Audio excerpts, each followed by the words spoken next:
Yashika, please send us the live link once. We are live now. It's live now. Suzanne, please start. Thanks. Okay. Good evening, everyone. Today, on behalf of the BRICS Chamber of Commerce and Industry, it gives me immense pleasure in welcoming you to a webinar on mental health wellness and awareness in times of COVID-19.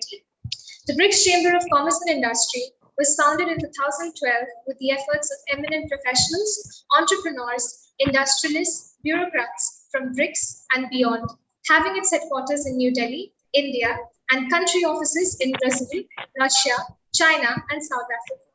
In nearly a decade-old journey of the Chamber, it has promoted business houses for trade and commerce from all BRICS nations and neighboring countries.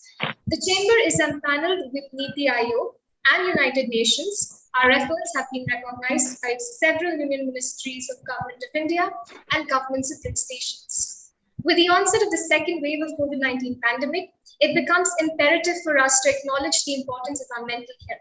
Thus, we at BRICS CCI hope to provide a session to our viewers which shall enable them to recognize and comprehend the complexities of mental well-being in such difficult times. Other than that, the BRICS Chamber of Commerce and Industry, in an effort to aid people during the second wave of COVID-19, launched an e-health desk with a team of over 200 volunteers. The e-health desk was a pan-India service constituted to help attendants arrange medicines, plasma, oxygen, and hospital and other requirements. Over a period of 2 weeks, we managed to help over 150 plus cases across the nation. Our team of volunteers managed to get confirmed leads of oxygen cylinders, hospital beds, plasma, and medicines, and then later connected the same to the patient's attendant. We also shared and promoted various fundraisers across our platforms and of people who were in dire need of financial assistance. With this, we proudly present our cohort of panelists for today's webinar. We have with us Dr. Aruna Bhuta, PhD, clinical psychologist, Ms. Sakshi Mandhyan, founder, Mandhyan Care and Happiness Coach, Dr. Venika Krishna, college counselor, Hindu College, University of Delhi, Ms. Snigdha Mishra, founder, Life Surfers and Psychotherapist, and Mr. Ankit Chand, Associate Director, Capability Development, KPMG. Without any further delay, I would now like to request Mr. Vinod Agarwal, Governing Body Member, BRICS CCI, VP and Head Regularly Affairs, HIL, Aditya Birla Group, to give the opening remarks. Over to you, sir. Yeah, thank you so much. Please, let me allow to correct my name. I am Dr. Vinod K. Verma. Anyway, let me thanks to the BRICS Chamber of Commerce for selecting this right topic. Everybody is talking about the COVID and the post-COVID scenario and the physical health. So mental health is, this is the right perspective, which that we all, a lot of panelists, experts are giving to the light on that. And, in present scenario, not only the, corporate houses or the employees are facing this problem. So that is with the right from the student to the parents to the grandparents, Everybody is, that way, this way, that way impacted and affected and, ignoring up to some extent this, this concept of mental well-being or mental health. In a lot of corporate houses, they have started, educating and, giving, light and, importance to this aspect as well and creating infrastructure accordingly. As far as my group is concerned, that way our chairperson has done tremendous work on this mental health and, created a lot of awareness and they have selected, a lot of schools to create awareness and to suggest the solution as well. And really, I have gone through the list of panelists. They are expert and they have their own, status in their respective field. And really, that's a great opportunity for all of us to, have to enlighten our knowledge on this thing, on this very important topic and very important concern, And really, we would like to listen more on this instead of, talking about this. Everybody is aware about this. This is very concerned and, it's some sort of that, each head of the family member should have the idea about this and how to tackle this. And that's a great learning for each and every member, those whosoever is watching this. Now over to panel.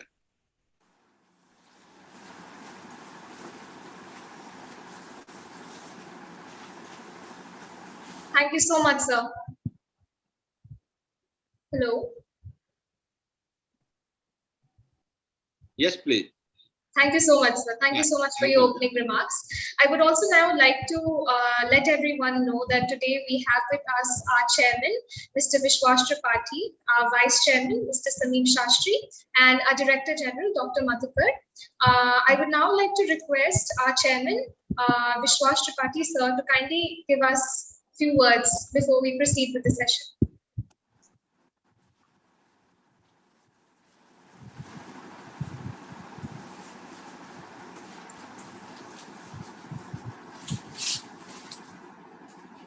Yeah, good afternoon, everybody. I am attending this webinar as a participant. So I would request Dr. Madhukar or Sameep ji to take it forward. I just want to, this topic is of a great interest to me because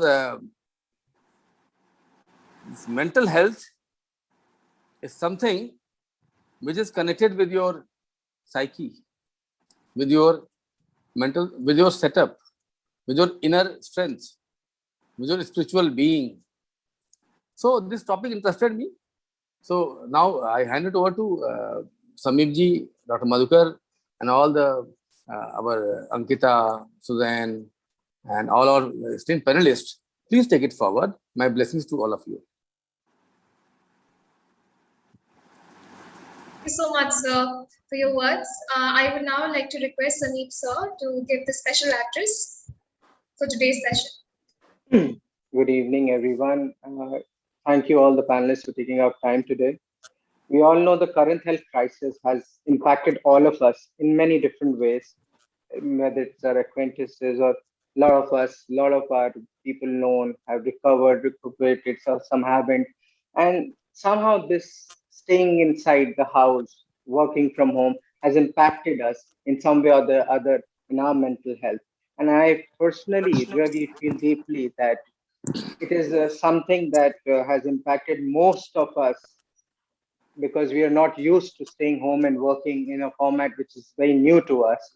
And Chamber last year, under the leadership and guidance of our honorable chairman, we did a mental health awareness. So Sandhya was a part of it, and we're continuing this trend because the impact is more and further into our lives. And this crisis really needs, the social taboo of mental health has to change, and people need to start talking and discussing about it. And that's why the chamber took this initiative. So with this, I will say that BRICS wishes to foster the spirit of selflessness and compassion to all those who are suffering. The chamber extends its support in providing the best medical healthcare guidance and make each and every one of us mentally resilient. On that note, I'll ask Suzanne to continue. Thank you so much, sir, for your kind and enriching words. So with this, we now move on forward. Every May for Mental Health Awareness Month, we encourage everyone to help us break the stigma associated with mental health disorders by making an impact. With this, I would now like to introduce our esteemed panelists. First, we have Dr. Aruna Pruta, PhD, clinical psychologist. Dr. Aruna Pruta, globally acclaimed psychologist and revered mind-body-soul transformation expert with over 4 decades of inspirational life makeover practice, shares all this and more. She's also available for group motivational talks, training sessions, and individual consultations. She's also immersed in latest scientific breakthroughs, soaked in global practices, and anchored in centuries-old cultural wisdom collated from all over the world. Her success expertise is a rare fusion of intellect, passion, and compassion. Next, we have with us Ms. Sakshi Mandhyan, founder, Mandhyan Care and Happiness Coach. She is an established psychologist, happiness coach, wellness and leadership expert, and a keynote speaker with over 10 years of quality experience with various Fortune 500 companies. She is the founder of Mandhyan Care, a positive mental health initiative backed by a rich clinical experience with hospital giants like Max Healthcare and Fortis Health Group. She founded Mandhyan Care to carry forward her campaign for positive mental health and emotional well-being. We also have with us Dr. Benika Krishna, who is the college counselor, Hindu College, University of Delhi. She started her journey in the educational world as a volunteer teacher in Roorkee School of Deaf in a small town of India. She received her formal training from the National Council of Educational Research and Training in Guidance and Counseling in India. She also received certification as Global Career Counselor from University of California, Los Angeles. With over 20 years of spending her life among people of different age groups and social economic status, as a teacher and counselor, she has a strong insight into people's problems. In COVID-19 times, she is working with the Ministry of Education, Government of India, in trying to reach out to students, parents, teachers across India to help them with their psychosocial concerns. We also have with us Ms. Snigdha Mishra, who is the founder of Life Circus and is a psychotherapist. Through her work, she is focused on bridging the center gap in India by developing a community-based tertiary mental health support called Peer Mental Health First Aid. She is into counseling for young adults, workspaces, and psychologist education. She works on creating social impact for mental health literacy, lowering stigma, and improving health-seeking behavior. Lastly, we also have Mr. Ankit Jha, Associate Director, Capability Development, KPMG. Mr. Jha works with KPMG as an Associate Director and leads the capability development function of two of its largest business. In his role, he is responsible to drive the early learning strategy for the firm, both senior leaders, design and deliver enterprise-level learning solutions, an evangelist of inclusions and diversity. He is also the youngest member to be part of the board of global faculties of KPMG EMA and was awarded the Youngest HR Leader Award in 2019 by the World HRD Congress. And lastly, we have with us Ms. Shrishti Elavati, who has done her master's in clinical psychology and is currently in the process of getting licensed by Rehabilitation Council of India as a rehabilitation psychologist. She is the founder of a mental health startup called Zenith Wellbeing in Delhi, and they work towards providing mental health support, mainly in educational and corporate setups. Over to you, Shrishti. Hi, good afternoon, everyone. Firstly, thank you so much for giving us this opportunity, something that is really important right now. And as all of us know, the coronavirus pandemic has rapidly been sweeping across the world, and it is inducing a considerable degree of fear, worry, and concern in the population at large. History has also shown that the mental impact of any disaster outlasts the physical impact. So suggesting today's the fact that there will be an elevated mental health need, and that's going to continue beyond the coronavirus outbreak itself. Now, the pandemic has had both short and long-term implications will continue for mental health. And throughout the pandemic, anxiety, depression, sleep disruptions, and thoughts of suicidal tendencies have definitely increased for many young adults. They've also experienced a number of pandemic-related consequences, such as closures of schools, universities, transitioning to remote work, and loss of income as well as employment. And these are some things that are contributing to poor mental health. And to help slow the spread of coronavirus, many schools and childcare centers across the world have closed and transitioned to virtual instruction for some time. And with these closures, children and parents are experiencing ongoing disruption and changes to their daily routines. And most of the parents are now more concerned about their child's emotional well-being than they were prior to the pandemic. So to begin with, we have this amazing panel with us. And right now, to begin with, I would like to talk about, in times of such uncertainty about career and education, what do you think are some of the things that students need to keep in mind? And how can we actually continue focusing on our studies and academics? So if anyone from the panel would like to begin. I can. Yes, doctor, please continue. When you say what are the issues, especially educational and career oriented with the students, I don't think I can talk about them only in terms of students, because I know that parents are a good part of students' career, and students are a good part of dependency on their parents. Plus, the beliefs and attitudes that the students develop are largely taken from the parents. So at this moment, particularly in India, there is a very big debate whether to have the 12th exams or not. This is my first that I want to touch on. I want to touch on two other points.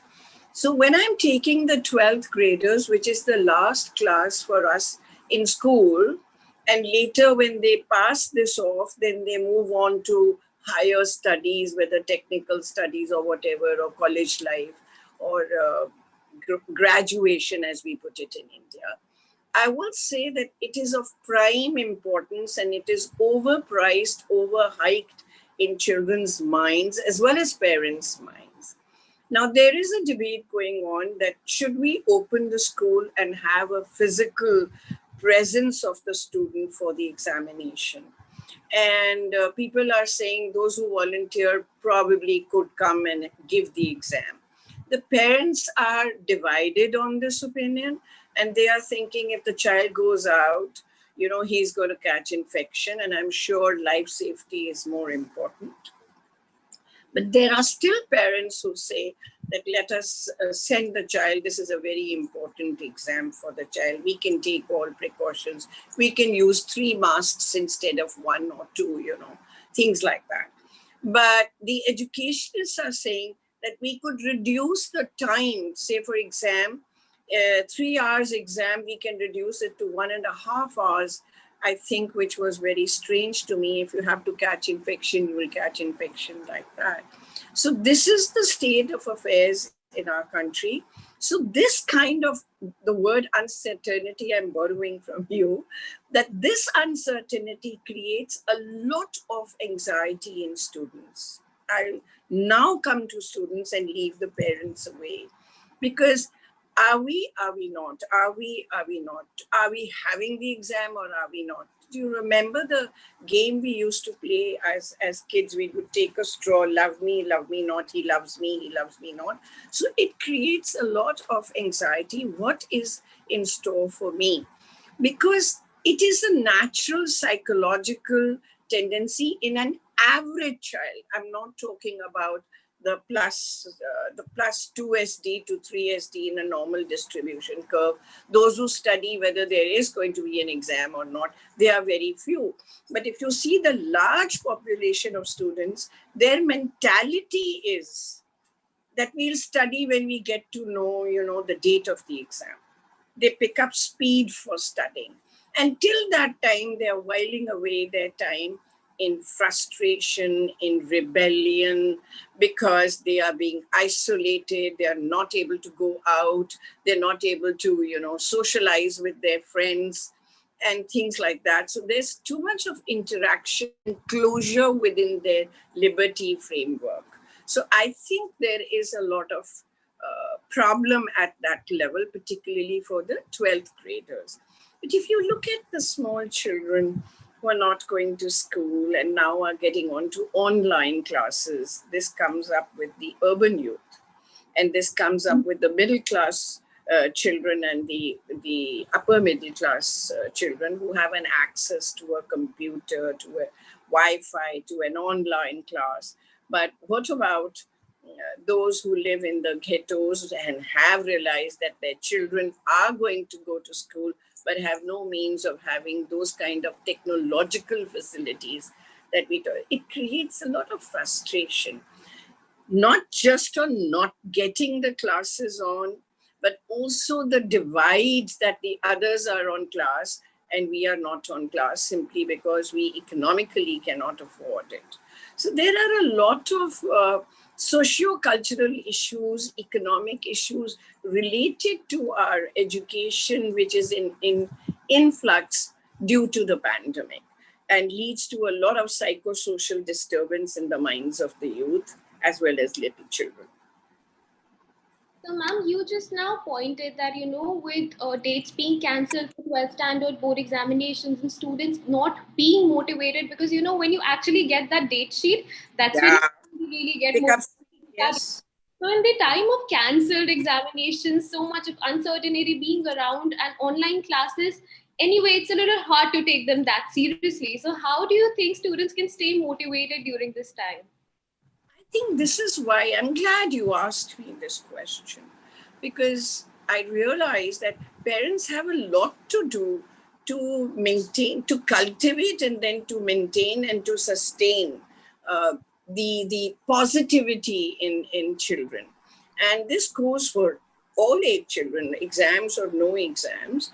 I mean, do you know that what the parents talk on the dining table, in the bedroom, in the living area, children are listening whether they are there or not, and they are imbibing the same ideologies. So we find that the parents are sitting and discussing how bad pandemic is and how sad it is to have children at home locked up, So children realize I'm not in a good state. If my parents are saying this is a bad time in our life, so they realize it's a bad time in our life, then the parents, if they have this attitude, they will pounce on the children. Why are you running in the house? You will fall down or something will break. Why are you two kids fighting with each other? There's noise in the house. Why are you answering back your elder sibling? Why is the elder sibling hitting the younger one? So the parents try to be a Supreme Court judge, to judge the behavior of children, and they don't have the patience to take so much criticism from the parents, right?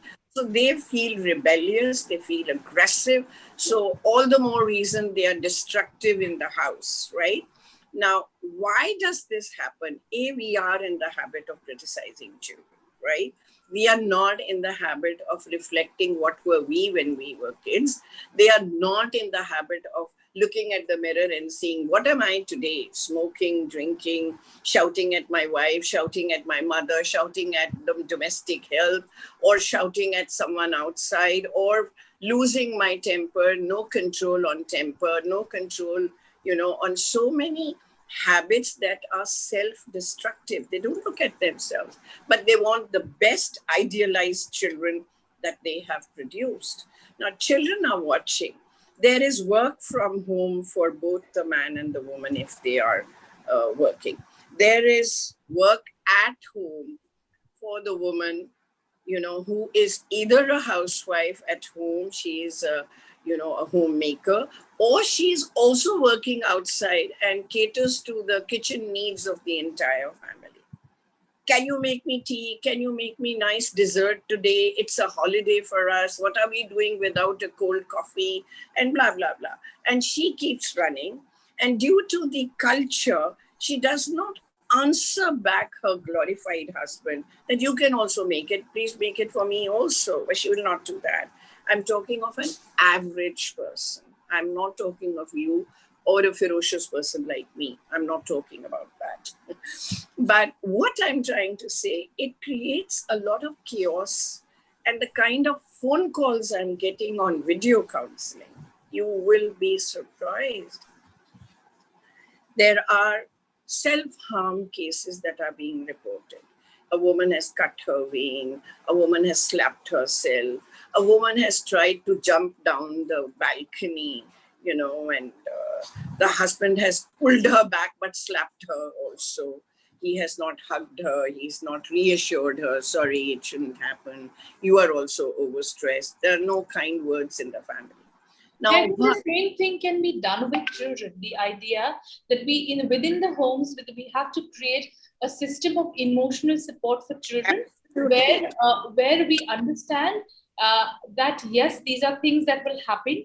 So the more actionable steps to be taken by children to stay motivated in a scenario like this would probably be to allow them to have the emotional upheaval and the behavioral disturbances that they might, because yes, this is a very stressful and disturbing time, and parents can partake in that experience of the child to help them understand that whatever uncertainty or anxiety that they're going through is absolutely all right, because the idea, the conditioning that we've had, that no, stay positive, everything is going to be okay, Well, when you are anxious and when there is such extreme anxieties around, that kind of a conversation is extremely unhelpful because it is unrealistic and it is false. And let's not underestimate the intelligence of our teens today. They're very intelligent and they know what's going on, right? And as Dr. Bruta said, that children and they're teens, remember, they're not really children anymore. They're very, very intelligent and they're very susceptible to the energies around the house and the conversations that happen. So actionable steps like having open conversations, and not expecting the teen to have an open conversation with the parent, because such is the age where they will be isolated. It's the parent's responsibility to create that emotional support and that open communication. Secondly, to keep the lines of communication and social interaction open with their friends and peers and allow them to have that healthy interaction. The third is also because the teens find their milestone development and emotional fulfillment through a lot of peer exchange and peer support. They need to help, the parents need to help find, and of course the teens themselves have to find meaning and purpose in their life currently and not concentrate their life's ambition on the current exam, because that is something not in their control. So the idea that examination or the dates of the examination is not in my control, but what is in my control, maybe finding purpose in my life right now. They can volunteer, they can write, they can, there are amazing fellowship that are being offered to age group 17 to 25 in India. They can, and a lot of them are now online. They can partake in that. They can do writing workshops. They can do so much with their time right now, where the idea is to shift focus from what they can do currently, not pertaining to the exams, right? Where yes, exams are an issue, but if we constantly speak about the issue, the anxiety and the uncertainty is going to obviously rise, and it is going to be dysfunctional and unhelpful in the long run. So how do we concentrate and focus on these certain actionable steps and areas to manage that anxiety and uncertainty? Maybe that's something that parents and the teens together can do, and the school and the support that schools are providing can also enable this. Can I just add my work to it, my research work in this area? Because I find that as you said, I have that 4 decades of experience. I realized that if you expend energy in the house while interacting between parents and children, a good pleasurable bond is developed. So I'll just ask one question to the audience. They need not reply, but they should reflect in their minds. How many of us have converted our dining tables into table tennis tables? If we can interact with children that they play table tennis with their dad or with their mom or with their brother, the physical energy, the body movement, the circulatory processes create positivity in the mind. Also, the interaction improves upon positive bonding rather than negative bonding, both for the family member as well as the child, no matter what the age. I would like just to add that. So I think we've really focused upon parents being good role models over here, because that's really important in this current scenario. Moving on from an educational setup, I would like to talk a little about what's been happening at a workplace. So Ankit sir, this is specifically for you, since you've been involved in the corporate setup, and I would really want to know, how do you think the workplace dynamic has changed looking at the current scenario? So I think change in our kind of context now is a very understated word. It has not changed. I would say that last year things got disrupted. So much so that whatever we were expecting will happen in India and workplaces in the next 5 years started to happen in 2020, when we were all taken aback. We were all blown away that how do we manage? So some of the challenges which we faced was a sense of control got questioned, because when you have people around, when you know that you can exercise a sense of control, you enjoy a certain kind of a visibility. Now people are back home and you don't know what to do. That's number one. Number two is you still have work to do. You still have commitments to meet. How do you balance those versus the personal commitments? So the first time we understood the meaning of work-life balance, the first time people actually figured that, okay, at this point of time, let's agree to disagree, but yeah, there might not be a work-life balance because we don't know where to draw the lines. Like there have been times in the early morning calls, mein jhadu laga raha tha, and I've been on calls. There have been times when I was doing the dishes while I was on a long call. So, the disruption was massive. From where do I work in the house to where do I go and fight to how the division of roles and responsibilities of household chores is, it was all confusing. So first 6 months, it was very confusing for people. I know that I've got calls from team members that electricity nahi hai, I don't know what to do. I know that I've got calls from team members that I don't feel like getting up and logging in. And there's a sense of control and you have a deliverable to submit at 10 o'clock. So when I look back, I think it was a correction. Hand on heart, everyone becomes a bit little mechanical. We had gotten stuck into an auto mode of working. And where I come from, I tell people that there is after Corona and there is before Corona. So there is AC and DC. So before Corona, my life was about 20 days of traveling every month. And I was living life in suitcases, and I like that. But in the last 1.5 years, my personal motivation to work went down because I'm not the kind of a guy who wants to look at people through laptop. I'm not the kind of the guy who wants to keep seated on a seat. I want to go around, meet people, blah, blah, blah. So the entire fundamental definition of how you work, at least my generation, got challenged. Cut to 221, have we adapted? Of course, I sit in a room where no one enters because it's my office. Only my daughter enters here once in a while. But the fact is that we've all adopted. Few things which have helped is in the entire mayhem called as COVID and loss of control, you got to figure out your silly area of predictability.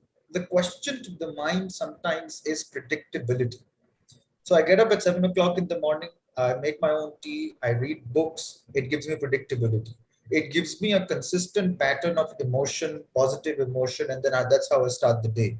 You have to start figuring out alternatives to how your lives were. If you are going outside to the gym and working out, you have to start figuring out how do I burn my calories while I lock myself into the room. It's been 4 months, we haven't stepped out. I haven't stepped out of the front door. Is there work-life imbalance? Absolutely. Now, the question is, don't even ask that question of work-life balance. It's a wrong question. And I'm telling you why. Ask, are you living a fulfilling life? रात को नींद आती है, चैन से सोते हो, मन में सुकून है और सब्र है, तो ठीक है. If you're doing what you're doing and you like what you do, I'm telling you, you want to work for 16, 17 hours. I run 3 shops, I have a job, I have an NGO, and I write books. And then there is a full-time job, I have a daughter. And I run all 4 with grace because I run all 4 with enjoyment. The problem is when you stop extracting a sense of fulfillment. Remember, not happiness. Remember, not pleasure, because they're transient. Fulfillment. If it's not coming, I'm telling you, you'll have a horrible work-life balance. I'm telling you, you're prone for anxiety. I'm telling you, you're prone for stress. When I sleep well with a sense of gratitude because there is an element of fulfillment. Corporates, at this point of time, are trying to help people find fulfillment in their lives. They're trying to help people a sense of purpose in what they do. And if you're able to crack that code and create a psychologically safe environment, I think then we have a systemic solution to the larger problem, which at some point of time was called as work-life balance. Yeah. But in the current context, there is no term called as work-life balance. There is personal fulfillment and there is professional fulfillment. Those are my 2 cents. So while you have been able to find something that gives you fulfillment in life eventually, but there are employees who have been constantly complaining about burnouts. So what do you have to say about that? With so much happening around and all the emotional turbulence that we're going through, it's not always easy to meet your goals. So what do you do when people tell you that, we're unable to meet our goals and our deadlines, and people are being really harsh on themselves when they're unable to meet their goals? So, see, the thing about burnout is that हम उसको गलत समझते हैं. Not all kinds of burnout are bad. Yeah. It stretches you. Your skills get enhanced. Sometimes the kind of burnout you should go through brings the right kind of character out of you. What I'll be worried about is mental exhaustion. What I'll be worried about is मेरे से सोचा नहीं जा रहा है. मुझे brain fogging हो रही है. I'm getting confused throughout. You know, I'm losing my sense of stability and sense of sanity. That I'll be worried about. But if I'm burning out, but I'm recouping, I'm centering myself, I'm going back in the game, it's fine. Exhaustion is a good idea, and that's what Dr. Bhuta is saying. You gotta get exhausted. There is so much unspent energy in the body, which is translating into restlessness, which is translating into anxiety. You have to get exhausted. That is why you'll be able to sleep. I'm worried when it comes to performance managers, bosses, teams, where they don't understand the signs of negative burnout. They don't understand the signs that it's affecting his mental health, it's affecting his physical health. The context of the person's life is such that you got to cut him some slack.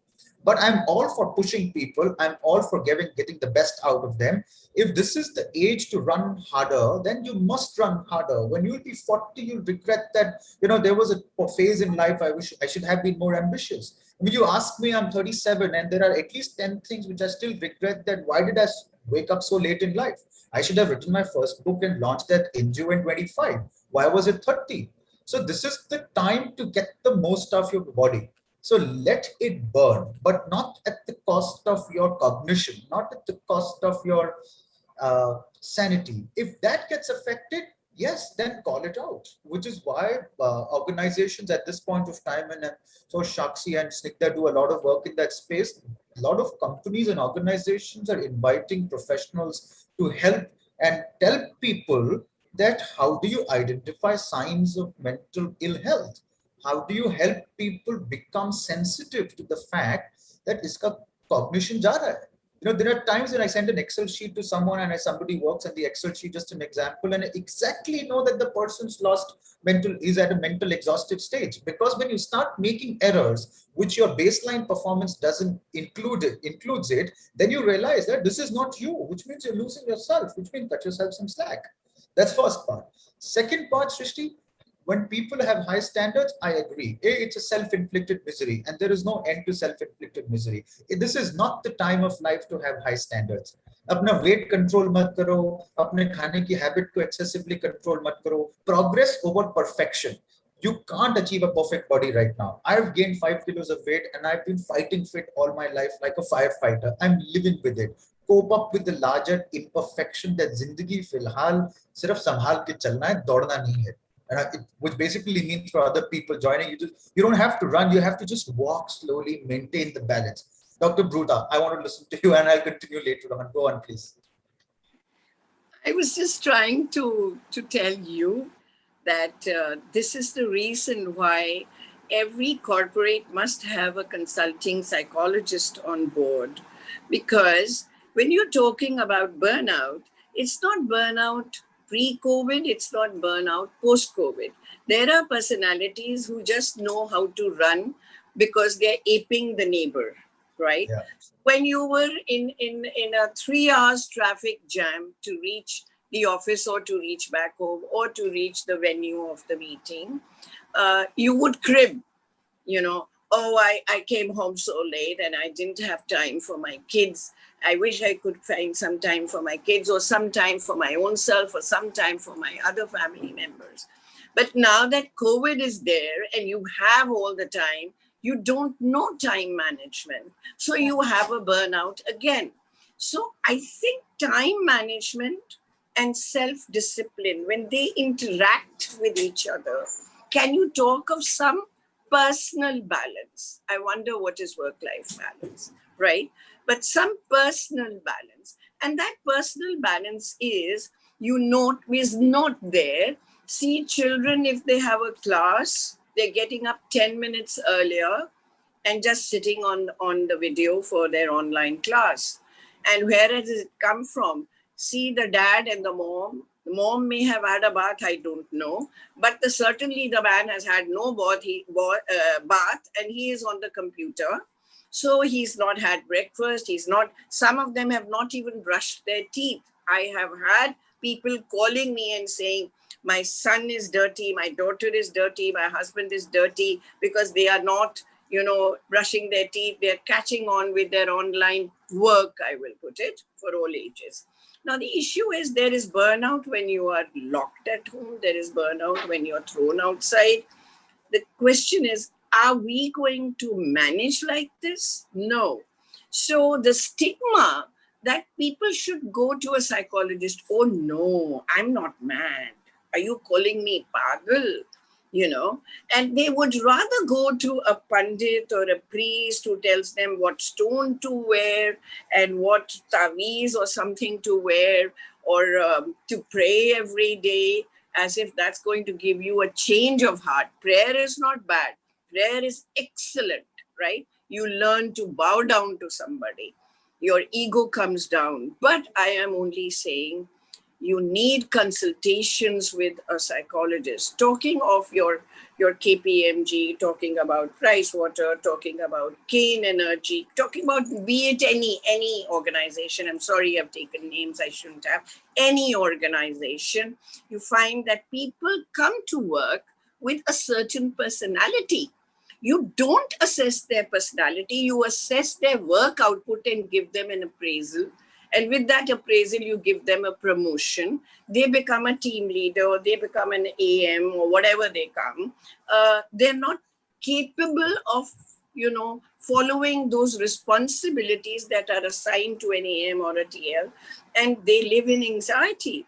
So we are talking about something which is presently with COVID, health anxiety. But we are largely talking about that there are people living with anxiety and not treating it. People living with depression and not treating it. People living with, a lot of concern with health, which we sort of say, okay, is there a burnout? No. Is it only COVID? No. It is a predisposed personality to any anxiety. That in COVID, when there is an infection around, I get a call, will I get COVID? I've sneezed 6 times during the day, right? Will I get COVID because I'm a smoker, but I'm unable to leave it? But have you seen a professional to help you out? No.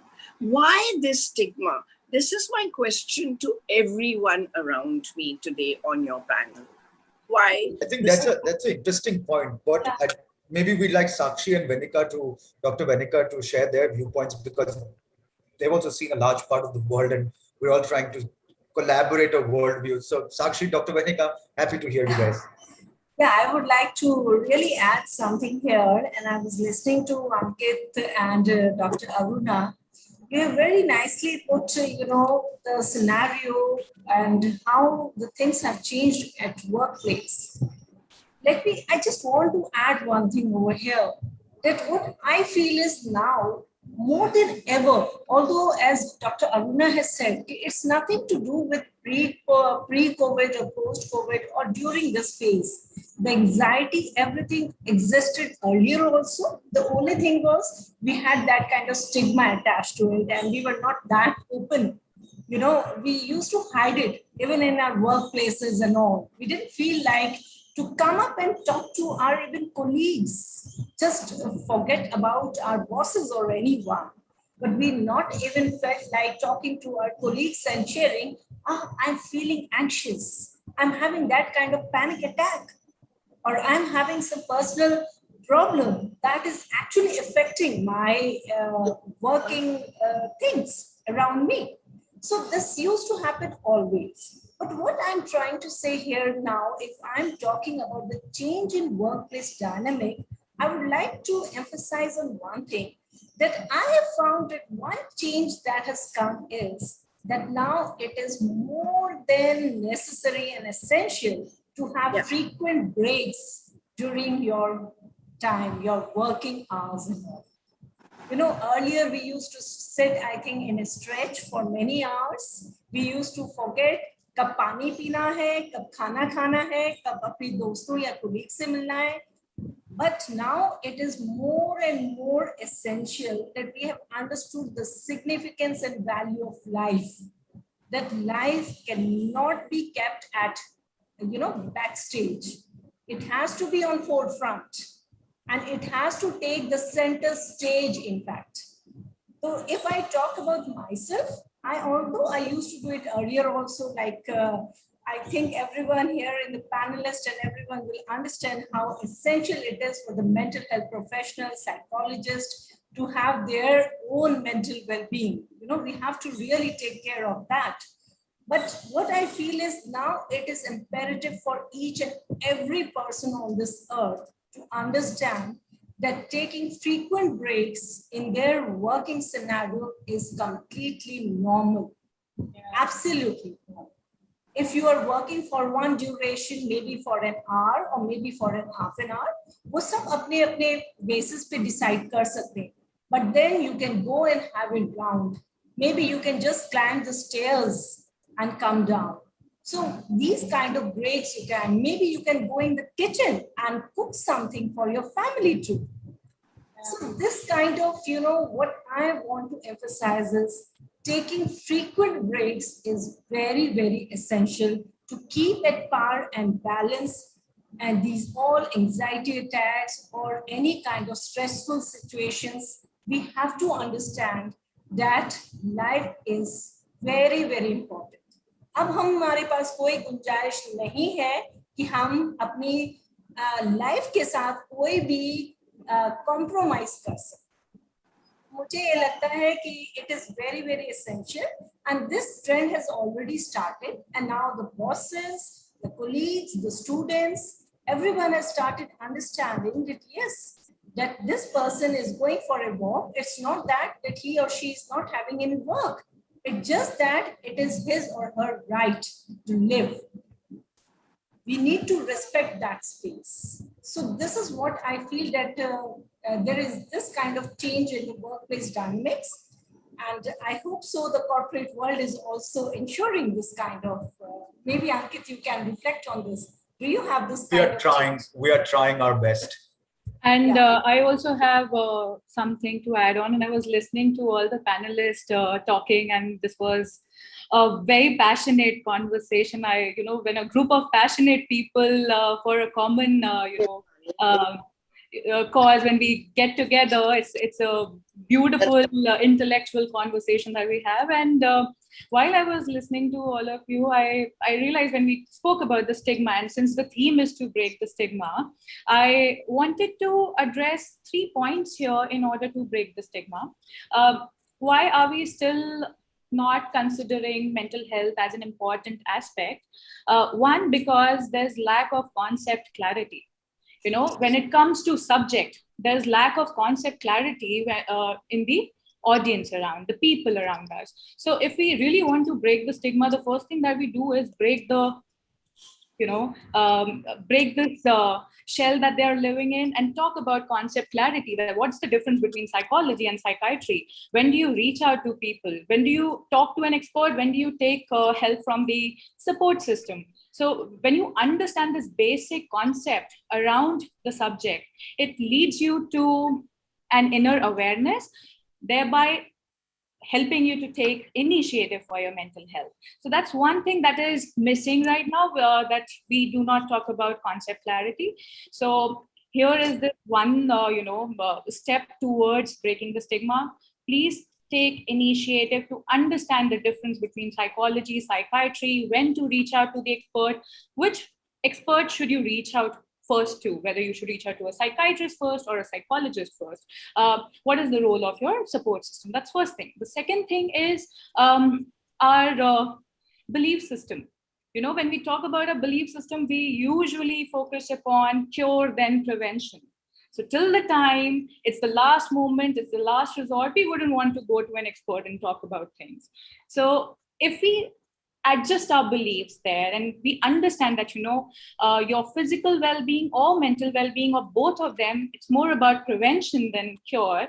Half of your battle is won there. So adjusting that belief a little bit for yourself, that okay, I'll preventively take measure for myself.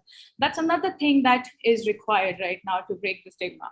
The third thing is our day-to-day interactions. Now, how many of us in our households, we talk about mental health? How many of us, I'm sure that, all of us who are participating here in the interaction today, we definitely go for the blood test, at least annually.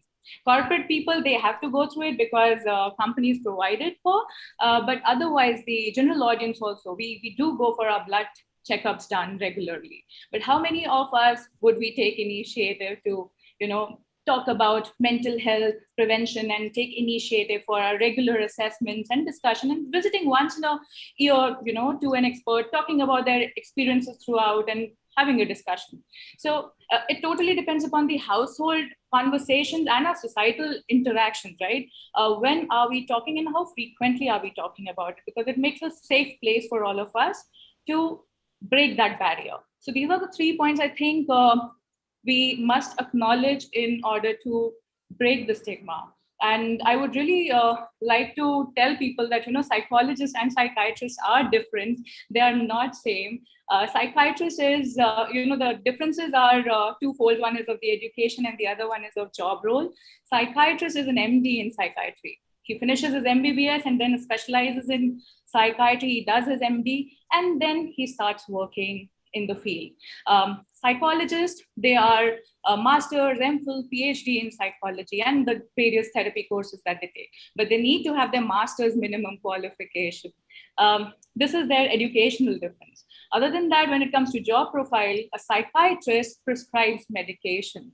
A psychologist does therapy. There's more of CBT and talk therapies that we do, and there are assessments that we do, diagnosis that we do, and there are different fields of psychology that would take care of assessments or counseling or clinical disorders, etc. So you need to dive deeper into them to educate yourself and take initiative. This would really help you to break the stigma. As far as the concern is the concern here is log kya kahenge? What will people say? Like, if I reach out to an expert, which I think Dr. Bruta was already talking about. So I would say 2 things here. One, that, when it comes to society, they do talk. There is no way that they won't talk. When you're doing good, they talk good about you. When you're doing not so good, then they talk not so good about you. And I have my personal experience around this, because when I chose psychology, I know how much, conversation happened in my family and extended family that, she's so stupid that she has taken up psychology instead of doing MBBS. So they kept on, criticizing me at that point in time, till the time I, started doing fairly well in my career, and this for my name in newspaper. So, people do talk good and bad.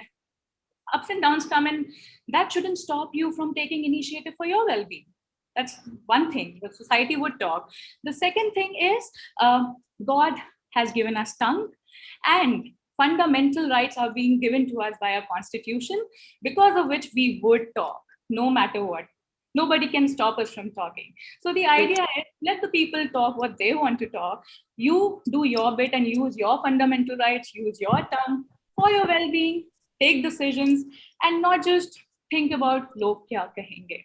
So I think these are the 3 points. If we cover really well in our day-to-day interactions, it would be great. And panels like these should be done not just in COVID times, but we should do them frequently, so that when people experience these on regular basis, that is where we are normalizing mental health, not only during the pandemics or certain events. Because I, being in corporate environment, I see my demands go up with my work from April to October till Mental Health Day, post which it starts decreasing.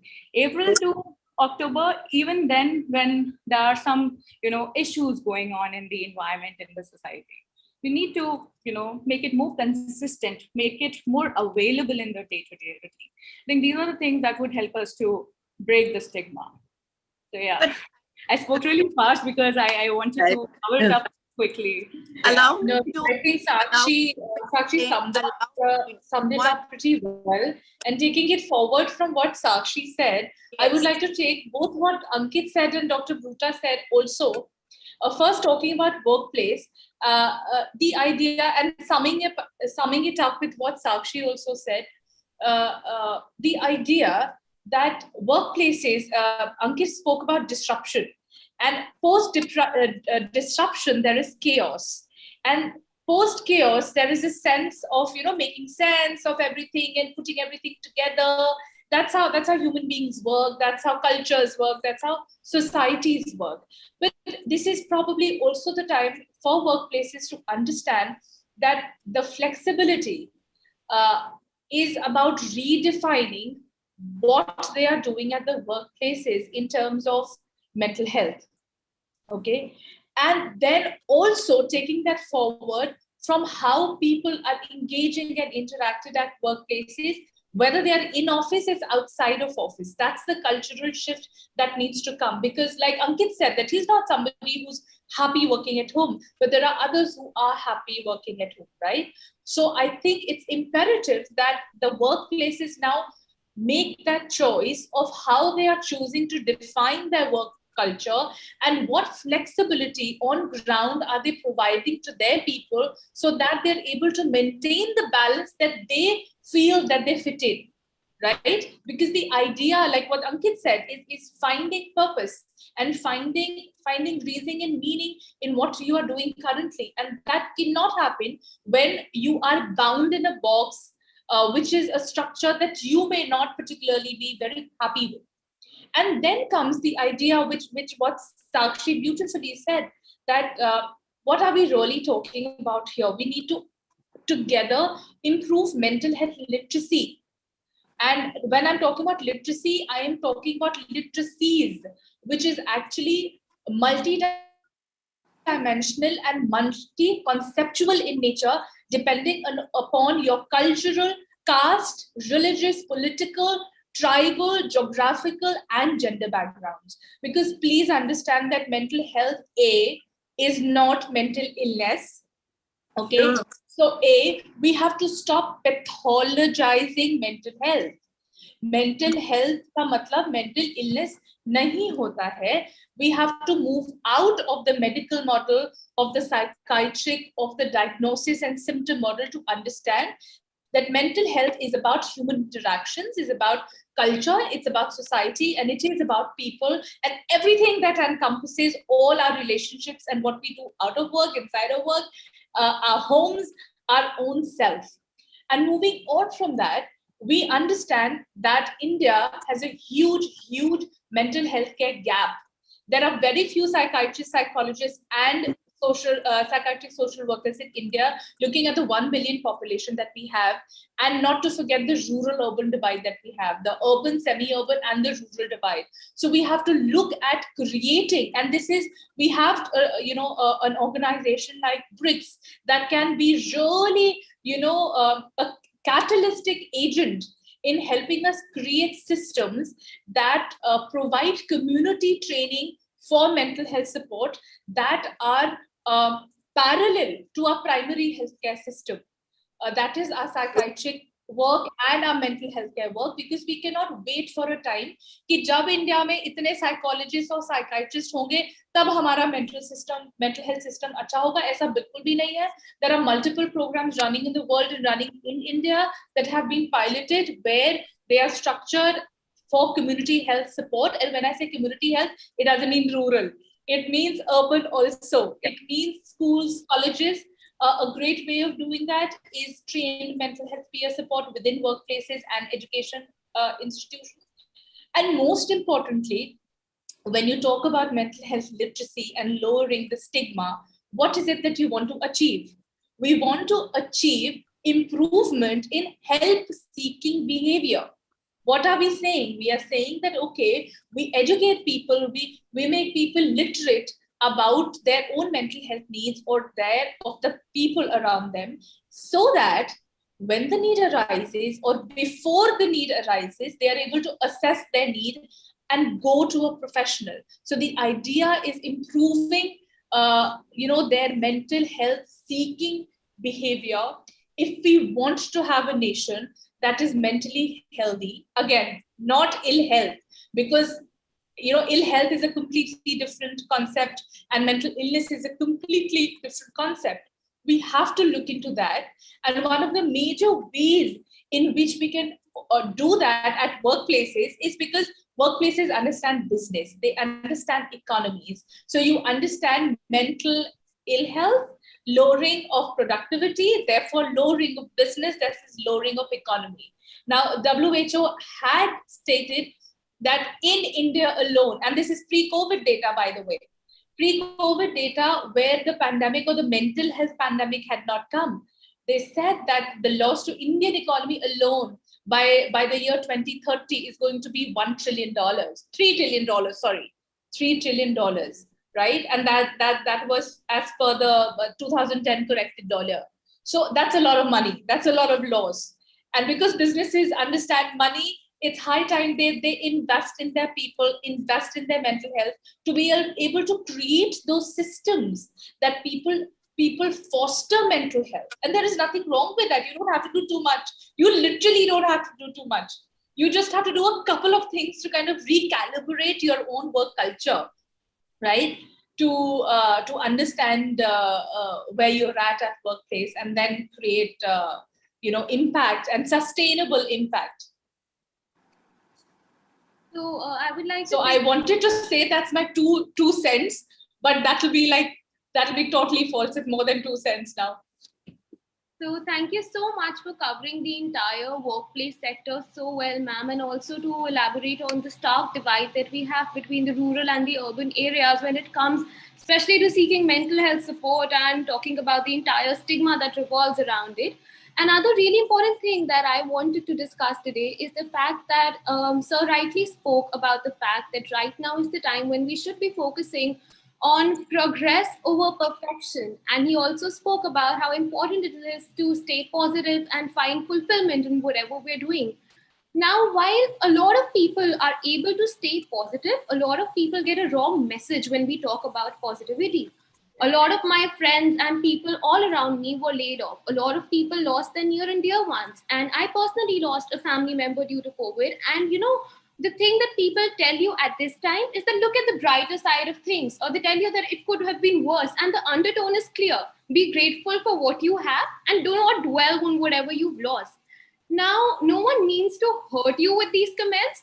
They basically want to make you feel better, but layoffs are off. Losing a family member is hard and you feel disillusioned and really anxious at such a time. And I'd say that no amount of positive thoughts are enough to help you stay upbeat when it comes to such a situation. So although there's nothing wrong with this inherent positivity, there's everything wrong with the inherent positivity. It's toxic. Yes. It disallows you to experience your human experience, and it devalues your human emotions. It creates a culture and fosters a culture where your Snigdha, Hanji. also demystify what is toxic positivity, because that's a term we need to simplify for people. So just demystify that. Toxic positivity is very simple. कि जब किसी के घर में death हो गई है, आप उसको बोल रहे हो look at the brighter side. अरे what is the brighter side यार? उसके घर में डेथ हो गई है यार. मतलब घर में आपका job loss है. What is? So when you are saying that what you are experiencing is not validated because you need to look beyond. Well, I'm a human being. I'm going to feel all kinds of emotions, right? I'm going to feel hatred, jealousy, anger, grief. I want to probably someday be so angry. I hope not, that I want to just throw a chappal at somebody. I hope I don't do that. But I'm just saying that the idea that we're human beings and we're going to have an array of emotions and we're all allowed to experience that. So this gyan of positivity is BS. It's BS. I'll take a jab at it. I actually have something to add on here. So this is for people who consider themselves negative and they think they are not positive and they stress about things. So here is a good news for all of you, negative people. There's this research and there's an intensive, study on this, that positive people do really well in the short-term crisis or short-term challenges. However, negative people, they're able to sustain themselves better in long-term, crisis situation or challenging situation. A simple example would be, if you see a deadline in the organization, you'll have stress, right? So a positive person would put all his effort because there's an underlying factor in him that I won't give up. I will do everything that I can to, make it possible. So that's how positive people operate. So what they do is they would put all their effort, and in that entire process, they get stressed also, they overstretch themselves, they exert, and they're able to, reach and attain their deadline, right? Brilliant. Positive people attain really well. However, there's one simple thing that they do not know. And I'm not talking about everyone, I'm talking about the research here. So what happens is the boundary on when to step back. Because of the never ending, I won't give up spirit, they falter at times on taking a step back, which is where negatives have an edge. So the people who are negative in their approach, what happens is because they easily say, okay, ye to humse na ho payega. No, I can't do this. This is not possible. So they give up, right? And that's a good trait in long-term stresses, especially, in this COVID time, people who know how to step back, people who know, okay, I don't want to engage in news anymore. It's hurting me. I'm not going to. Positive people would be like, I want to know. If I don't know, how will I, sustain my information? How would I sustain my reality? So they keep on engaging themselves and hurting themselves in the long run. But negative people are able to disengage themselves, draw that boundary, and they're able to sustain themselves better in long-term crisis. So those of you who are negative, don't worry. This is a blessing for you. You're able to, thrive in this difficult time.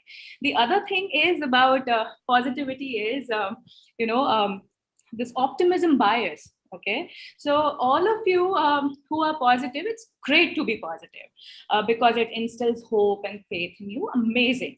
However, there's one thing that you should know, that too much of positivity leads to something in your mind called optimism bias, which means that you start thinking that, nothing bad can happen. Yeah. And that is where your toxicity starts building up, because you then start moving away from reality. Denial of reality creeps into your life, and then suddenly when you see something not as per your expectation, you get into the breakdown mode, you get overwhelmed, you get shocked that how can this happen, to me. So that is where you should know that optimism bias would creep into you if you do not draw a healthy line and be on the continuum. So what you need to do is neither be way too optimistic, don't be way too negative. Pick up the continuum, optimum level of neutrality. Too much of excitement, too much of worries and anxiety would lead you to trouble. Aim for neutrality, don't aim for positivity. That would be easy for you to achieve. Don't aim for negativity, easy to achieve. Neutrality. Don't have a lot of thoughts and opinions in your mind. मुझे सिर्फ positive और negative बोलो ही क्यों? Exactly. Neutrality is we're all people. Neutrality is the new trending thing, guys. You should pick this up if you're not picking it up. And please go spread the word. Neutrality is the new in trending thing in vogue. Develop this skill and you be neutral. Not too positive, not too negative. It would really work for you in your day-to-day life. And also, while Ankit said that, you will have a fulfilling life. A fulfilling life is attained by being neutral, not being overly consuming or being overly minimalistic. Neutrality, having less of expectations, having less of checklist in your mind, you attain life satisfaction better than anybody else. So that is where you should create a goal for yourself. No, let me take a. Sorry. No, go ahead. Please carry on. Just one point I would. Yeah, go ahead. It's all right. Yeah, Sakshi, just what Sakshi said, yes, definitely it is very, very essential. And in other words, we can say that we need to accept who we are. And we should have that kind of self-awareness about our emotions, about the level of our, how much we can take. Whether like, Snigdha has mentioned about the toxicity and all. So how much we can take it from the environment? It's not about showing to anyone or proving to anyone in the society or the environment as such. It is about self-care, basically. So we need to understand, and it's perfectly normal. What I feel is that if we find that so and so conversation or so and so people or so and so news is actually, adding to the toxic mindset to us, or it's not doing anything good to us, completely it is normal to block that, be away from that. So we need to know and accept who we are, what is our level. Like Sakshi has said, there should be the boundary, we should not be doing the extreme things. So that should be, we need to know, we need to identify and recognize the boundary, basically. और ये हर इंसान के लिए अलग अलग है, because everyone is the own individual, has own individuality. So I just feel that we need to know ourselves, and then we can really take on with all whatever is coming to us. That's all. Please, Ankit, carry on. Thank you. Let me, this population is, I'm assuming, typically young. So I'm going to quote something from a movie which I've loved, Kung Fu Panda. There is a scene in Kung Fu Panda. The duck flies from faraway lands, reaches this monastery where Master Shifu lives, and says that Tai Long has run from the prison. There is a bad news for you. Tai Long has run from the prison. So Master Shifu looks at him and says that there is no good news and there is no bad news. There is just news. Take a pause and understand what that means. It basically means that you attach meaning, you attach a certain kind of weightage, you attach a certain kind of sentiment to whatever happens. Why it's threatening to our belief system when it shakes the core of you. But the fact of the matter is, every tragedy which happens, every situation, easy, moderately difficult to severely difficult, brings up a certain kind of pent-up fear from within. The environment outside and the world outside is triggering some kind of a tsunami within. It's up to you to see it. It's up to you to identify it and deal with it. People who understand emotions better, they can watch their emotions. People who develop emotional regulations, they develop a tendency to deal with their vulnerabilities. People who are not in touch with how I'm feeling, they don't have the safety around to call out how they feel, they will suppress it and they will repress it. But the fact of the matter is, you look at it from a Tao standpoint, you look at it from a Zen standpoint, you look at it from a Quran standpoint, you look at it from a Buddhism standpoint, it is just news. Your mind and your interpretations attach a certain kind of element to it, and hence the entire story. That's number one. Number two, which has personally helped me, is, and you must read this book. I've had the opportunity of working and meeting Dr. Martin Seligman. His work on learned optimism is fantastic. Yeah. The word positive toxicity, if you don't get it, I'm telling you, go like a fear factor experiment. Try this at home. Be positively toxic, and you'll get the results in your life, because nothing, your control, you will lose. Your mindset is going to be haywire. You'll realize that my positivity is not working. It's auto-corrective. For many years, you can be toxicity positively or whatsoever, and then you realize, what the hell, it's not working. Law of attraction, whatever the world tells me, I didn't understand. I kept telling myself I'm beautiful, my pimples will go, but they didn't. 5 more came up, but I was fooling myself. The point is very simple. Law of attraction defines this at a quantum physics level, that when every cell of your body believes in something, it becomes a prayer. And people have to understand that positivity, which is superficial, which is at the tongue, which is at the mind, but has not manifested in the cells of the body, is a fake positivity. So agar aapka dil kuch keh raha hai aur dimag kuch keh raha hai, and then you're stuck, you have a state of dissonance. And call that out if you get stuck somewhere. And when you get stuck, that is toxic positivity. Sakshi spoke about neutrality. I'm going to add one more word to it. If you want to train yourself to be realistic. See a tree as a tree, see a rose as a rose, see a pigeon as a pigeon, see shit as shit, see fan as a fan. If you can train yourself to see things as is, and trust me, it's nerve-wracking, because for the last 1 year, that's what I've been trying to do as an experiment on myself, but it's uplifting. So on that note, Master Shifu signs off. So while we've spoken about the fact that information in general is neutral and it's all about the interpretations and messages that we attach to them, When it comes to the current situation that we're in, either we could be led to a path of PTSD, or we could be led to another path, which could be PTSD. And that is something that I want to end this entire discussion with. PTSD is basically post-traumatic stress growth. So what do you people have to say about that? How can that take place? How do you think it's currently taking place for some people? Are there certain initiatives that, or certain steps that we personally can take to change the entire situation for us and move towards a better path?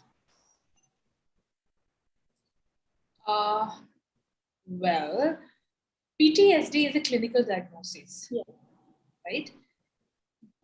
It is not necessary that it's a post-COVID scenario, or it has developed due to post-COVID, right? Because PTSD changes your brain chemistry and your brain wiring, right? So, yes, there is somebody, I'm forgetting the name of the gentleman who's coined the term PTSD, and it's his personal story. But when you look at PTSD in terms of clinical disorder, you need psychiatric help. Psychiatric help, as Sakshi said, is to a psychiatrist who is an MBBS doctor and will give you medication. Again, these medicines are not psychotropic drugs. These are not narcotics. इससे आपको addiction नहीं होता है. आप जब बीमार होते हैं तो आप दवाइयाँ खाते हैं. तो अगर आपको कोई मेंटल इलनेस है तो आप दवाइयाँ खाएंगे. मेंटल इलनेसेस बहुत तरीके की होती हैं. किसी में short term, sometimes you may need short term medication, sometimes you may need long term medication. In either case, you will need help either of a clinical psychologist or of a counseling psychologist. Both at times work in tandem with a psychiatrist. So is the case with PTSD. PTSD is a very, very complex clinical disorder that will need intervention of a psychiatrist, and that will need intervention of a clinical psychologist to help you manage your symptoms.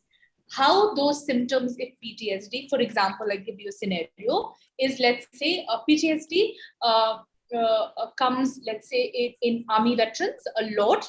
Okay, India में army veterans में PTSD की study बहुत कम हुई है, unfortunately, but US वगैरह में बहुत ज़्यादा हुई है. In fact, World War I and II के बाद भी PTSD की बहुत intensive study हुई है. इंडिया में एक बहुत बेहतरीन study हुई थी after Bhuj earthquake on PTSD. And the idea of trauma, PTSD means post-traumatic stress disorder. Okay, it is post-traumatic stress disorder. It's a collection of symptoms, of clinical symptoms, जिसमें से कुछ हो सकता है कभी कि आपको बॉडी में इतने फिजिकल सिम्टम्स आए कि वो हार्ट अटैक जैसा लगे, कि आपका हार्ट का पैल्पिटेशन बढ़ जाए, आपको पसीना आने लगे, आप रात में चीख के उठे, आपको जिस ट्रॉमा से आप गुजरे हैं, लेट्स से एग्जांपल अर्थक्वेक, आपके सामने आपका घर, आपकी प्रॉपर्टी, आपका सब कुछ तबाह हो गया, उसी चीज के बार-बार you getting dreams of that, you getting nightmares of that, and when that happens, your emotional upset is so high that you become extremely vulnerable and your responses become so-called irrational.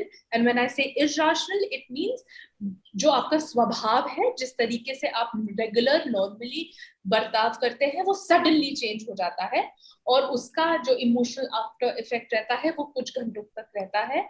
ये episodic हो सकता है और ये long term हो सकता है, short term हो सकता है, but please understand it is a clinical disorder. Moving to the concept that Srishti asked a question about, which is post-traumatic PTSD, post-traumatic stress growth. Well, for some people it works like that, but as clinicians we do not focus on that, again because it is a concept that pulls you down. It pulls you down as a human being when you have clinical symptoms, because it again disallows you to have the experience of the illness that you're having. Okay, for some people, with the kind of help that you take over a period of time, you are able to attain that growth. Okay, now it is not a necessity that everybody must do that. Okay, some people are able to use that trauma and change that trauma with the resilience that they have learned and built, with the coping that they have learned and built, and use that to grow their life exponentially, or from a better place from where they were when they were experiencing PTSD. That in a nutshell is PTSD. It does not mean that everybody goes through that. It does not mean that everybody has to go through it. But yes, if you have opportunities where you're able to sustain that kind of a growth, where you're able to use your trauma with help and create a more fulfilling and a purposeful life for yourself, you can be termed as being on a growth mindset from PTSD to PTSD. Again, I would say that it is not a must. It does not happen to a lot of people. It is not necessary. But yes, it can happen with sustainable growth, with sustainable clinical help, and sometimes long-term help with medication and psychotherapy and clinical therapy. Okay. And yes, family therapy too, because PTSD is one illness that affects, like a lot of the other mental illnesses, affects the family system too. Okay, because you see the person changing, you see their behavior changing, and the trauma coming back in flashes, and the person reliving it again and again through those flashes, which are of course just memory flashes. They're not happening at that point in real, but your response is such that you believe that it is happening to you right there at that point in time. So that's PTSD and PTSD. No, I want to quickly ask Dr. Bruta. She must have seen so many PTSD patients in her life. And Dr. Bruta, we are halfway through the life. You've seen much more than us. You've seen people collapsing. You've seen people growing out of PTSD. What has been your experience that trauma se growth possible? Is it doable? What's your view? Anyone who is not prepared for a trauma and experiences it out of the blue is definitely much stronger in its impact than if you see, for example, if I were to lose my father when I was 13, yes, it's a huge loss. It's a trauma. Seeing him vomit blood to this big basin or something, it can be a trauma. But if I have seen him ill since the last 7 years, then that trauma does not leave you so traumatic, but for the events that would have occurred there. I'll give you an example. I was a consultant for some petroleum company, and there were 5 members who were traveling together from Rajasthan to Delhi, and the train derailed. And there was darkness, and the electricity in the train went off, and a lot of people died, and a lot of people could escape. And these 5 people were asked to see me. So when they came to me, the kind of narratives that they gave was also traumatic for me. They said that they heard one man saying, "Yaar, meri tang kahan hai? Meri ek tang hil nahi rahi hai. Yaar, koi mere ko meri tang pakda do." There is a denial that the tang, the leg has been cut off or whatever. And those 5, now we talk of post-traumatic stress disorder and post-traumatic stress growth. And I am saying that ultimately, after a number of sessions of group therapy and some of it as individual therapy, because each one is going to react differently to the trauma, depending upon emotional maturity, depending upon personality get up. But what was the growth out of that? There is a lot of office politics, you know that. There are a lot of heartburns imagined and created, and there is a bickering in the office, this thing. All 5 of them pledged hereafter they will not talk against each other. 5 of them pledged that they would help each other's families wherever in stress. And you will be shocked that in COVID, they tried to contact me in spite of the fact that I had left the company years back. They tried to contact me and said, I want to get back to one of those members and he's not responding to the phone and I'm getting tense and anxious. can you help me? Fortunately, I had that gentleman's number and I had that gentleman's wife's number. So even I contacted the wife and she said, he is in ICU with COVID. And do you know what was there? At that time, plasma therapy was very popular. Now they have declared that it's ineffective. So he went and gave plasma because he was a recovered COVID. Now, with your question that I'm answering, I also want to add, because I don't know if I'm going to get the opportunity. We're talking about mental health and stigma, and all the participants have explained it 1,000 times better than what I could, okay? But I want to say, what are all the other agents that can bring about a change? I am COVID recovered. I am from the hospital. I was hospitalized for 13 days. What did I see? A chest specialist, a pulmonologist comes for a round. The senior sisters there, the junior doctors are there, blah, blah, blah. But I will say there is no psychologist in the team, and there should be a psychologist in the team, because what is the uncertainty being carried with each patient? Maybe 90%, maybe 100%, maybe like me, 20%. I also had anxiety. I am not going to deny you that. I'm not a superwoman or something, as much of a flesh and blood collection in me as yours, right? So I think a psychologist was missing in the round. So the doctor's team that deals with COVID today, I do want to say that a psychologist is essential over there. Don't give me these questions. Do you have so many? At least start with the people that you have. Maybe more and more will join the bandwagon. This is very important. Also, I saw psychiatric cases down with COVID, and there was no psychiatrist visiting them. And he would shout in the middle of the night, I am hearing voices. Why is anybody making so much noise? I can't sleep. Whereas nobody was making noises. So the psychiatrist should have been introduced in that team where psychiatric symptoms are there. Another thing, you see media full of information, research information, medical doctors, top-notch doctors coming into debates, yet saying mental well-being is important, mental well-being is important. And who is giving you an idea about the mental well-being? These are the psychiatrists, or these are the medical doctors themselves.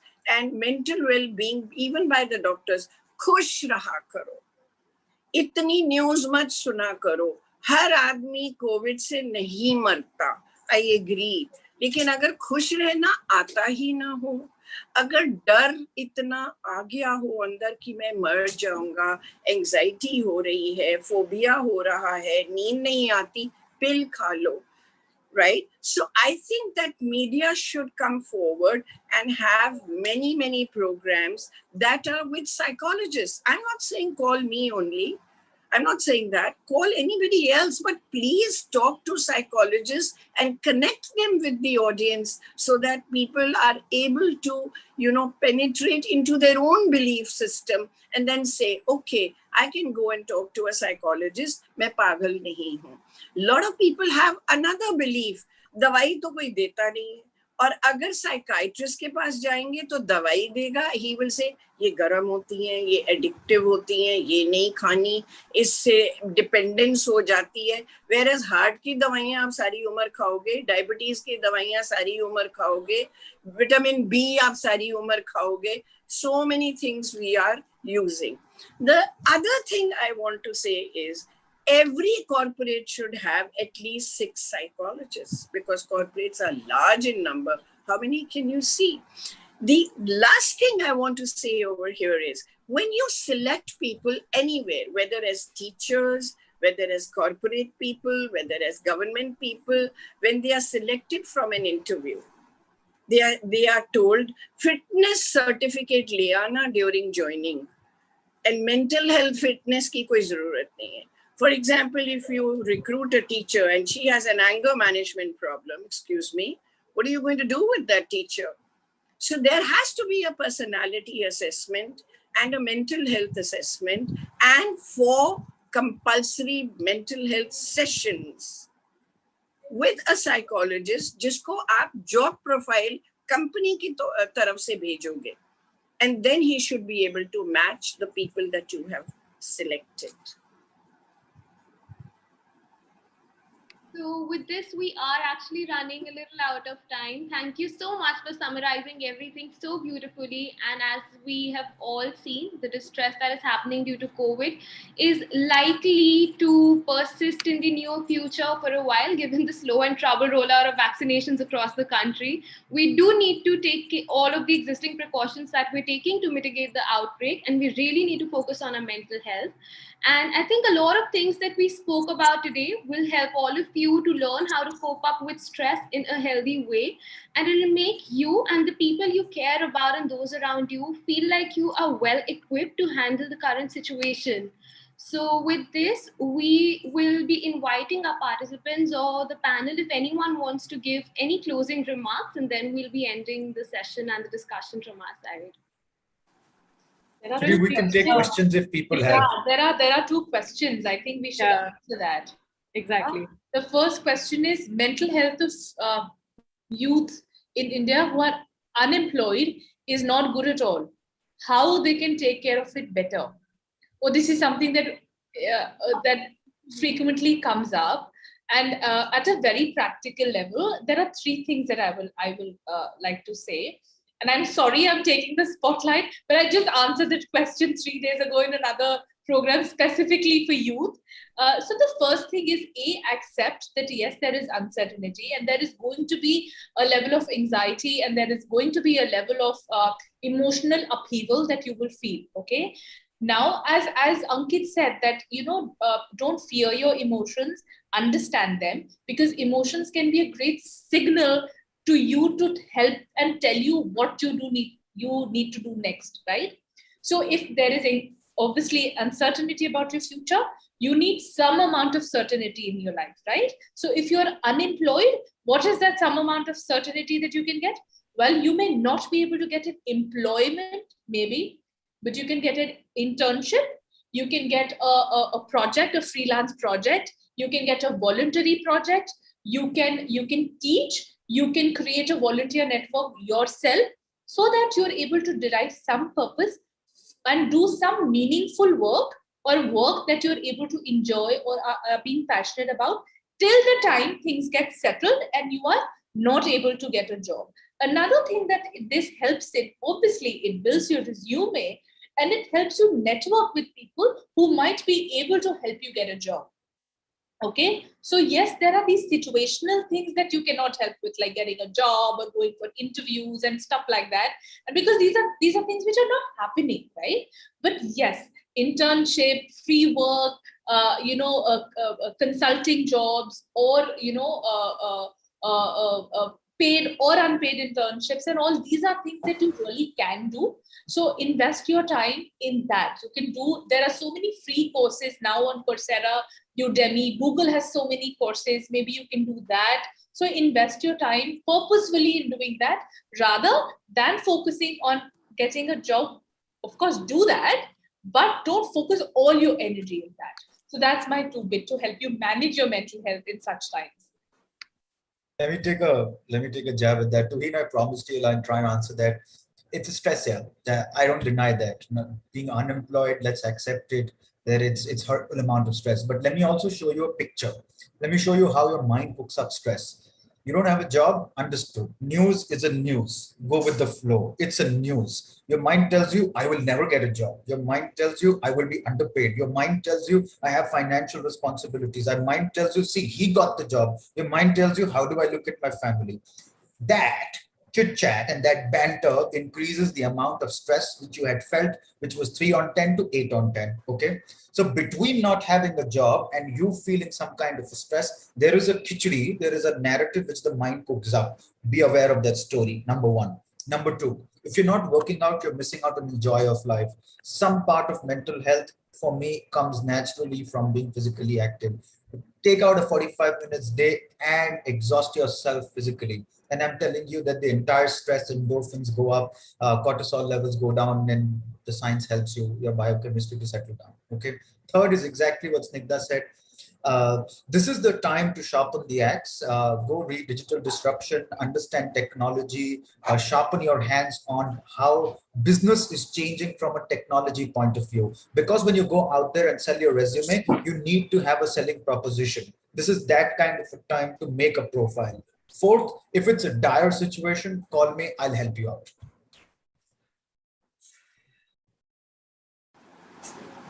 Thank you so much, sir. Tripathi sir is raising his hand. Sir, please. Mute. Yeah. Yeah. Yeah, it's okay now? Yes, absolutely, sir. Yeah. We have this webinar on mental health. I would like to enlighten myself with the panelists how mental health is connected with the emotional health. Because whatever I have listened is that we are only discussing about how to cope ourselves with the adversity and other things and all these things. What about the emotional thing that we have inside, which actually takes us to the mental thing? When emotionally a person is disturbed, it affects, in my own view, I have seen in my family, in my relatives, the first problem comes with emotions. Then it goes to the head, mental.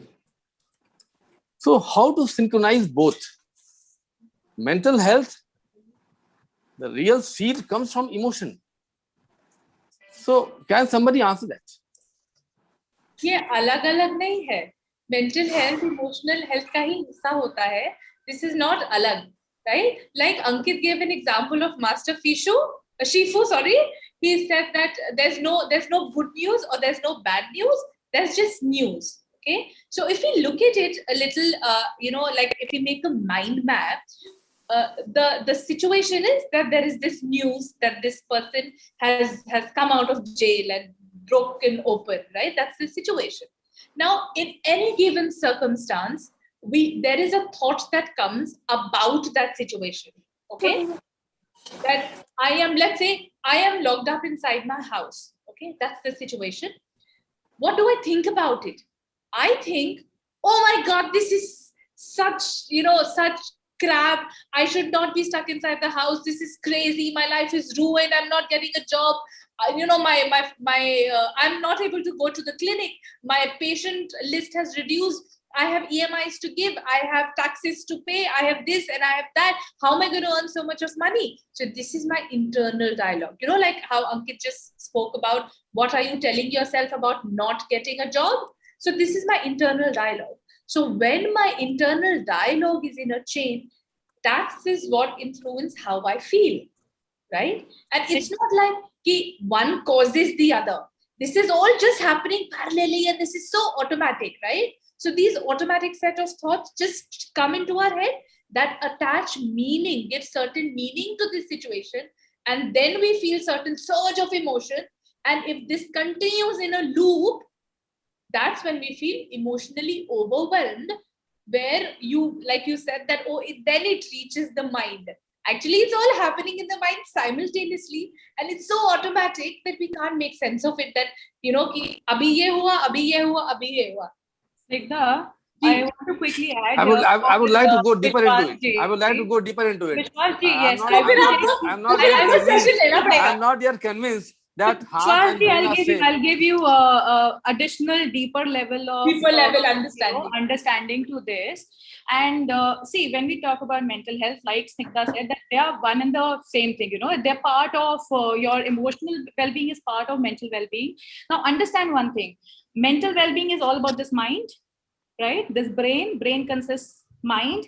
And now when we talk about brain, there are different sections, right? Different parts of brain. And there's one part of brain, I'm giving you the scientific understanding to this, which is called limbic system. Limbic system is responsible for your emotions. Okay, so your mind has something called limbic system. Limbic system is responsible for your emotions. And your emotions are directly proportional to the thoughts and vice versa. So there are three things that you need to address when you're talking about mental well-being. One is your thoughts, second is your emotions, third is your physical sensations. All these three things, your body giving you sensations, your emotions giving you reactions or responses, and your thoughts giving you the self-talk. These three things combined together is your mental health. And limbic system plays a vital role here.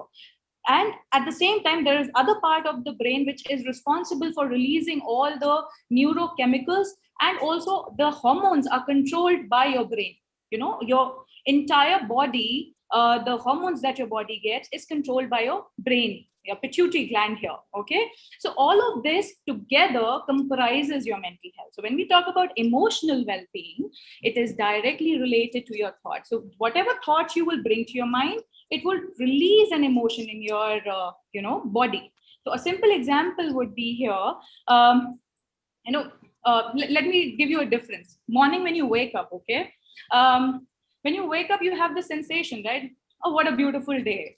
And today is a nice day, I'm feeling energetic. Now, this is the overall mood that you have because you woke up feeling that, it's a nice day. Now, there are days when you're feeling, oh my God, it's what a day, I'll have to work again. And, I'm stuck in home, working from home, it's frustrating. You wake up on the other day feeling frustrated, irritated, right? Now, these two are your mood for the day, right? So this is your mood because you woke up with this overall. Emotion is a smaller level of mood where, in the situation, you get triggered by something. So for example, if you woke up in the morning and you're feeling all good about the day, you receive a call from your boss and the boss scolds you. Now, because you're in good mood, you don't react much. You're like, okay, it's fine. Let me take accountability. And you don't react, but you respond.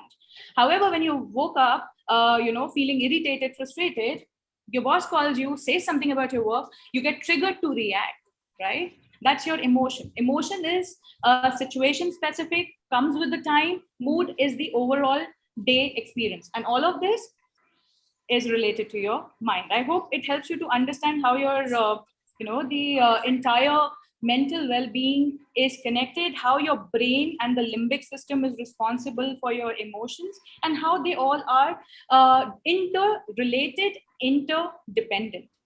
One without the other is incomplete. Thank you so much, ma'am. I would like to request, is Dr. Venika with us? Dr. Venika, can you hear us? Yes, I can hear you. Okay, so we had one question for you. Srishti, over to you. Then we'll wrap up all the questions. Rest of them can be taken over email directly by our experts. And I'll be then closing the session. Thank you. Yeah. Dr. Venika, we would just like if you could conclude the entire session. I cannot. Can you speak? Just a second. Yes, ma'am. I'm unable to hear you properly.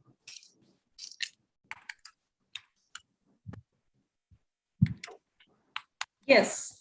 Yes, Shrishti. Yes, Please Doctor. go ahead. So we really wanted to talk in depth about the social and all of the psychosocial aspects of the entire situation. However, due to lack of time, we could not. But we'd really like if you could come up and conclude the session with it. It would be great. Okay, Shrishti. First of all, I would like to say that it was a wonderful session. But one thing there is that I will really emphasize on and reiterate on in the present scenario, we have to really understand the value and significance of family support. Everything is aside, but now it is the time, it is high time when we need to generate that kind of instant kind of support system, and that kind of instant kind of support system that family can only give. So if I talk about as a college counselor, where I have been dealing with with the adolescents continuing into adulthood, I know the generation is actually, sometimes having a lot of, what you call difference of opinion with their family members, not getting along.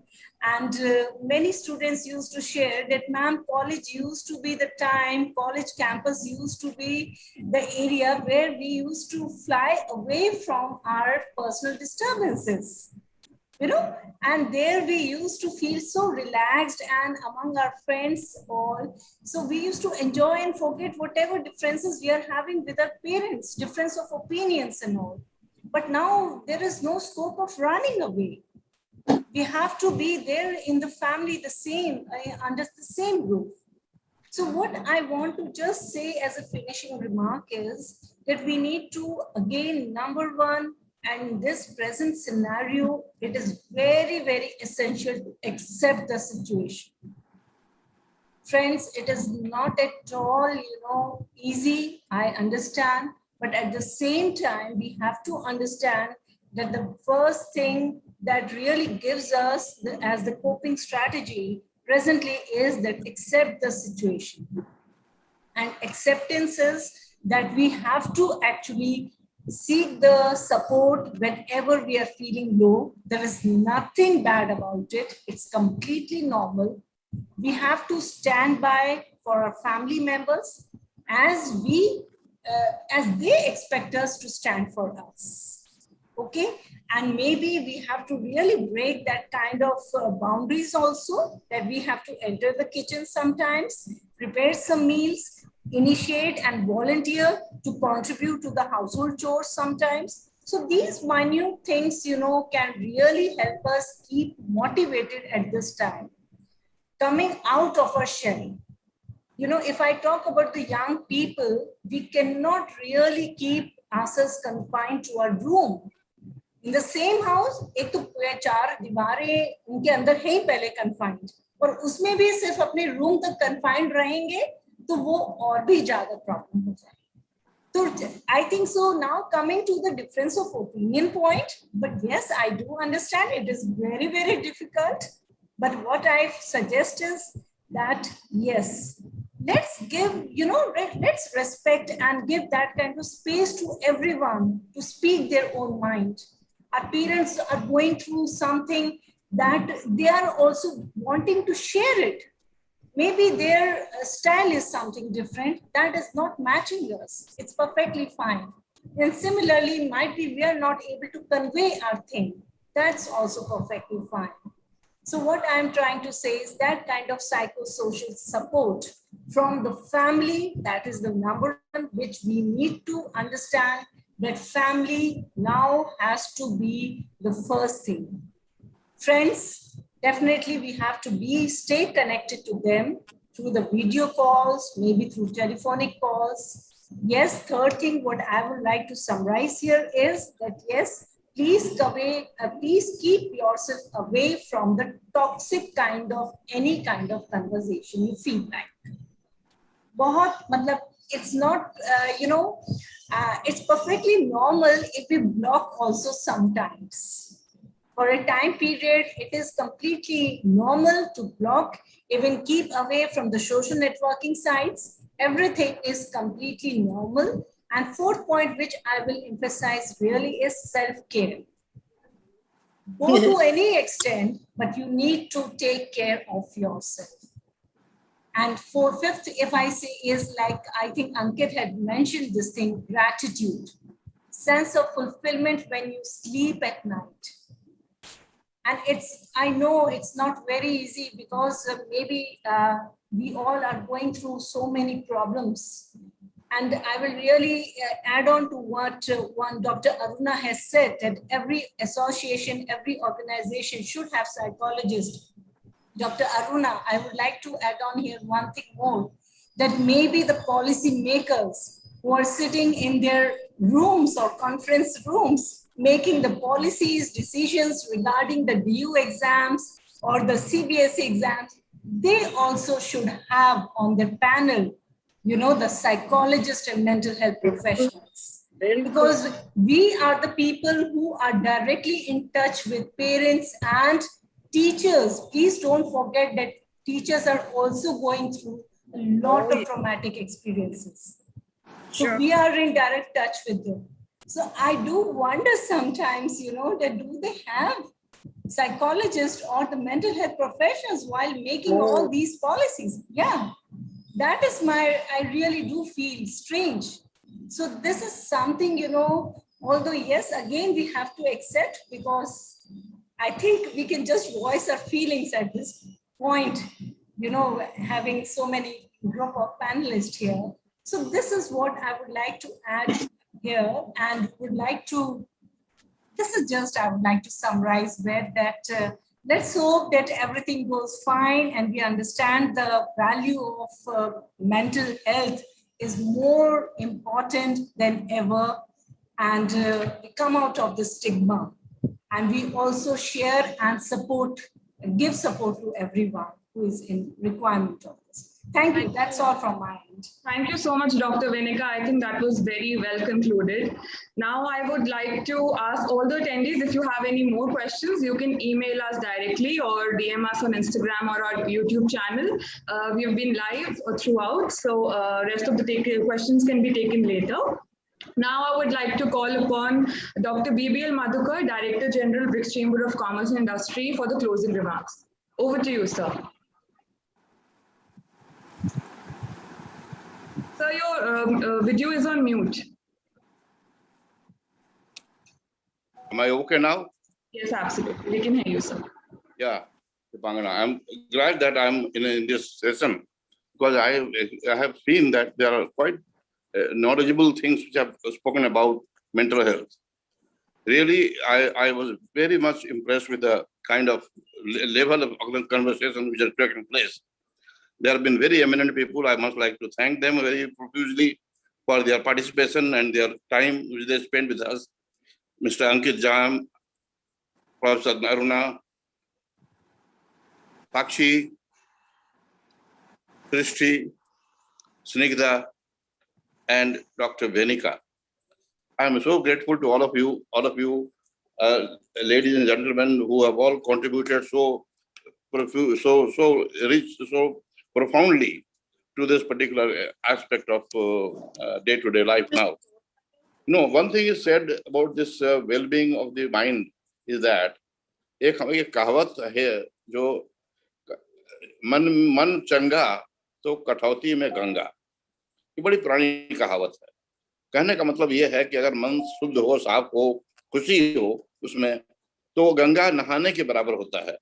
और उस एक जमाने में ये बात मानी जाती थी कि गंगा में जिसने नहाया उसको ऑक्सीजन की इतनी ज्यादा पर्याप्त मात्रा में मिल जाती थी कि वो स्वस्थ हो जाता था, ऐसी धारणा रही है। तो ये बात है कि मेंटल हेल्थ के लिए बहुत जरूरी है कि आदमी अपने माइंड को ऐसा ट्यून करे जिससे कि उसके उसके मन में नेगेटिव थॉट्स ना आए जहां तक पॉसिबल हो। एंगर नहीं होना चाहिए, क्योंकि एंगर एक बहुत टू वे वेपन है। एक तरफ से आप एंगर यूज करते हैं to show to somebody that you are not happy with him or not happy with his argument or whatever. You show your anger, and through that you are using a kind of weapon. Anger is being used as a weapon, but it is both ways working. That, the same anger is killing your health, your mental peace. It is causing a lot of, lot of disorder in the body. So therefore, what is important is that if your mind is okay, then your body is also okay. Much depends on your good health, is dependent on your good mind and mental thought.